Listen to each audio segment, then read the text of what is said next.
क्या होती है पितृ विसर्जन अमावस्या?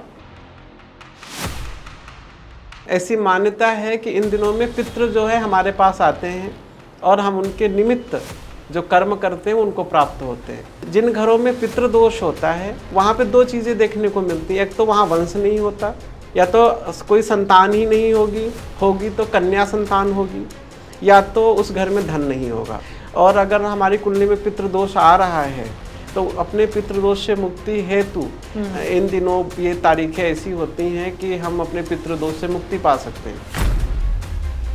कुछ पितृ ऐसे भी होते हैं जिन्होंने ग्रह कलेश से तंग होकर के किसी कर्जे में डूब गए थे, उन्होंने आत्महत्या कर ली, तो वो जाना नहीं चाहते। अगर परिवार के लोग ही उनकी मृत्यु का कारक थे तो वो परेशान करते हैं, आकस्मिक दुर्घटना करवाते हैं, काम बिगाड़ते हैं। हमारे अगर माता पिता पूरे हो चुके हैं और हमारे माता पिता अपने जीवन काल में जिस कर्म से खुश होते थे उस कर्म को करना चाहिए। सत श्री अकाल जी, तुसी देख रहे हो द सिटी हेडलाइंस ते मैं हाँ नवनीत कौर ते अज मेरे नाल मौजूद ने गौरव तोमर जी, वैदिक एस्ट्रोलॉजर ने। आओ पुछदे हैं अज कुछ नए सवाल और करदे हैं एस्ट्रोलॉजी ते चर्चा। बहुत बहुत स्वागत है आपका हमारे चैनल द सिटी हेडलाइंस पे गौरव तोमर जी। श्राद्ध जो है वो खत्म होने को आ रहे हैं और श्राद्ध की आखिरी डेट 2 अक्टूबर है, पितृ विसर्जन अमावस्या। तो क्या होती है पितृ विसर्जन अमावस्या? जी, पितृ विसर्जनी अमावस्या, जैसा कि नाम से ही आप समझ सकते हो, विसर्जन जी यानी कि विदा करना या प्रवाहित करना। ठीक है, तो अभी 15 दिन के लिए पितृ जो थे हमारे घर में थे, हम अपने पितरों को भोग दे रहे थे, उनके निमित्त दान पुण्य कर रहे थे, उनको श्राद्ध कर रहे थे उनके लिए। जो अंतिम तिथि होती है, अमावस्या तिथि होती है इस महीने के, से महालय या पितृ विसर्जनी अमावस्या इसीलिए कहते हैं क्योंकि पितरों का विसर्जन किया जाएगा, पितरों को विदा किया जाएगा। अब मेन जो 15 दिन होते हैं हमारे सनातन धर्म में, हमारे वैदिक विधान में, ये पितरों के निमित्त होते हैं। ऐसी मान्यता है कि इन दिनों में पितृ जो है हमारे पास आते हैं और हम उनके निमित्त जो कर्म करते हैं उनको प्राप्त होते हैं, उनकी मुक्ति हेतु हम श्राद्ध करते हैं। जी, तो ये समय है अपने रूठे हुए पितरों को मनाने का। बिल्कुल बिल्कुल। अगर हमारी कुंडली में पितृदोष आता है, हमारे परिवार में पितृदोष है, देखिए हमने पहले भी बताया हुआ है, जो पितृदोष है वो एक ऐसा विषय है जो बहुत ही जरूरी है, बिल्कुल, जो बहुत ज़्यादा हमारे जीवन को प्रभावित करता है। जी, जिन घरों में पितृदोष होता है वहाँ पे दो चीज़ें देखने को मिलती हैं। एक तो वहाँ वंश नहीं होता, या तो कोई संतान ही नहीं होगी तो कन्या संतान होगी, या तो उस घर में धन नहीं होगा। अगर संतति होगी तो लोग गरीब होंगे, वहाँ पे आर्थिक तंगी बहुत ज़्यादा होगी। और अगर हमारी कुंडली में पितृदोष आ रहा है तो अपने पितृदोष से मुक्ति हेतु इन दिनों ये तारीखें ऐसी होती हैं कि हम अपने पितृदोष से मुक्ति पा सकते हैं। कई लोगों को पता नहीं होता कि किस दिन करना चाहिए अपने एंसेस्टर्स का या पूर्वजों का श्राद्ध, तो वो किस दिन करना चाहिए? देखिए, अगर हम तारीख भूल गए, देखिए जो मेन जो होता है, हम श्राद्ध जो करते हैं, हमारे जो बुजुर्ग थे, हमारे माता पिता, हमारे दादा दादी, जो हमारे पूर्वज थे, वो जिस तिथि को गुजरे हुए, जिस तिथि को पूरे हुए, यानी कि उनका देहावसान जिस तिथि को हुआ, उस तिथि के अनुसार ही हम इन 15 दिनों में उसी तिथि को श्राद्ध करते हैं। अगर हम तिथि भूल गए हैं या कोई व्यक्ति गायब हो गया, उसकी तिथि ही नहीं हमें मालूम है, तो उन सबका जो है अमावस्या के दिन कर दिया जाता है।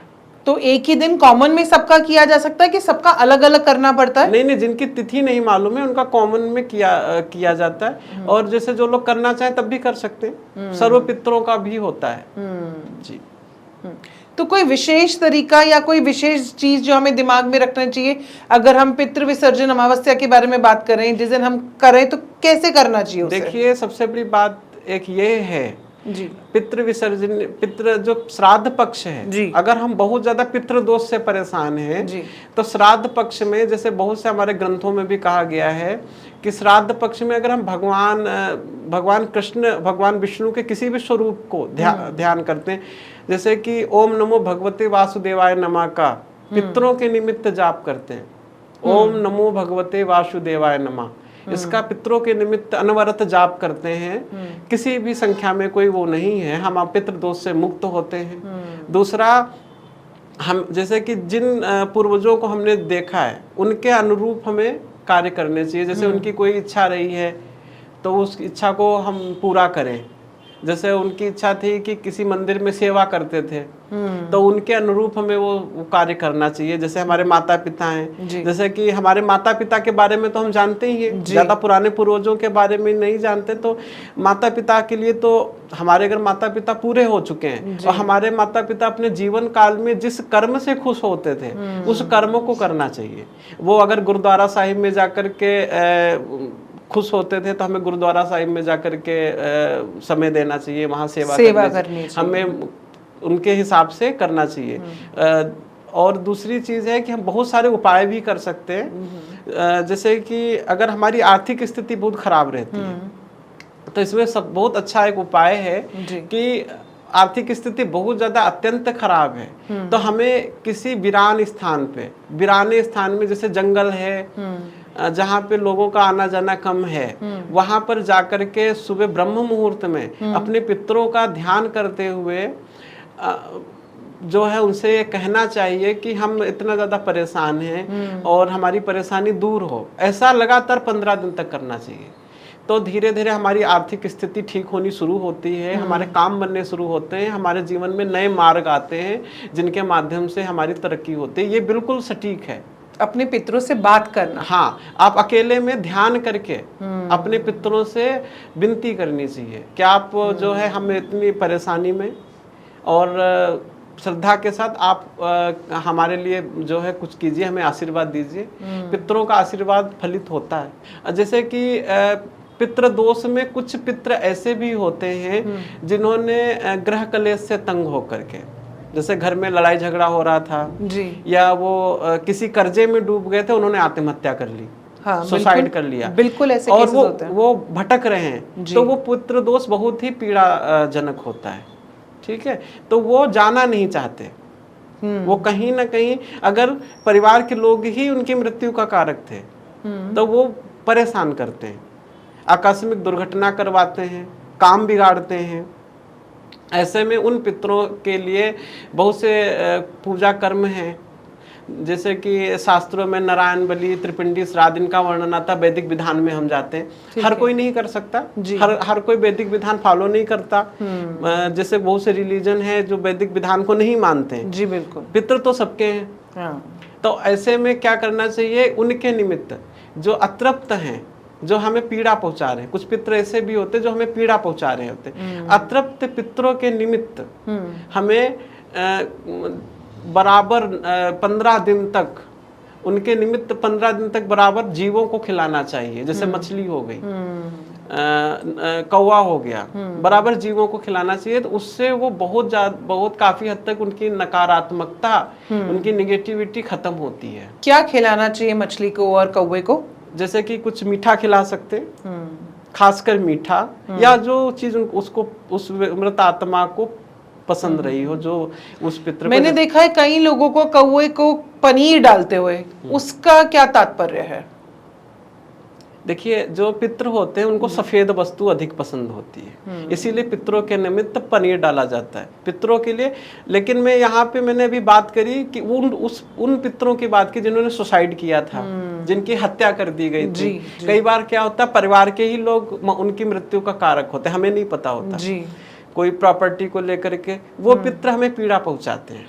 उन पितरों के निमित्त हमें जीवों को खिलाना चाहिए और उनसे माफ़ी मांगनी चाहिए, तो हमें वो पीड़ा मुक्त करते हैं। और एक उपाय भी माना गया है कि भगवान शिव जो हैं जी, भगवान शिव सबको मुक्ति दिलाते हैं और हमारे पितृ देवी देवता सारे उनकी शरण में होते हैं। तो हमें श्राद्ध पक्ष में भगवान शिव पे तिल का अभिषेक करना चाहिए। किस चीज का? काले तिलों से अभिषेक करना चाहिए। काले तिल से? हाँ, ठीक है, काले तिलों से अभिषेक करना चाहिए। और उनको जो है भूतनाथाय नमः, ओम भूतनाथाय नमः मंत्र का जाप करना चाहिए। ठीक है, ये उन पितरों के निमित्त करना चाहिए जो पितर हमें पीड़ा पहुंचा रहे हैं। सारे नहीं होते ऐसे, जो पीड़ा पहुंचा रहे, जो दुख में गए, जिन्होंने आत्महत्या करी या जिनकी हत्या कर दी गई जी, जी। उनके लिए ये करना चाहिए।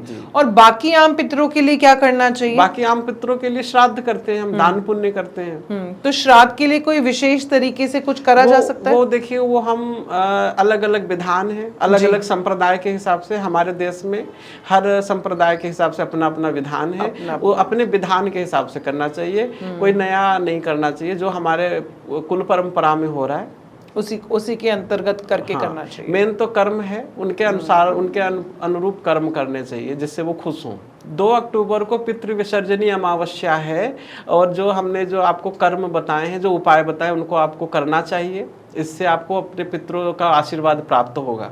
जी, तो ये तारीख भूलिएगा मत, ये तारीख बहुत जरूरी है, क्योंकि इससे आप अपने पितरों से लीजिए लाभ, और जो जो आपकी समस्या आ रही है उन सब चीजों के लिए लेकर आए अपने लिए एक सोल्यूशन। और ये थे हमारे साथ गौरव तोमर जी, जो कि है एक वैदिक एस्ट्रोलॉजर, फेस रीडर और रेकी हीलर। और आप चाहें तो इनसे अपनी अपॉइंटमेंट ले सकते हैं नीचे दिए हुए नंबर्स पे कॉन्टैक्ट करके। Thank you for watching the city headlines. God bless you.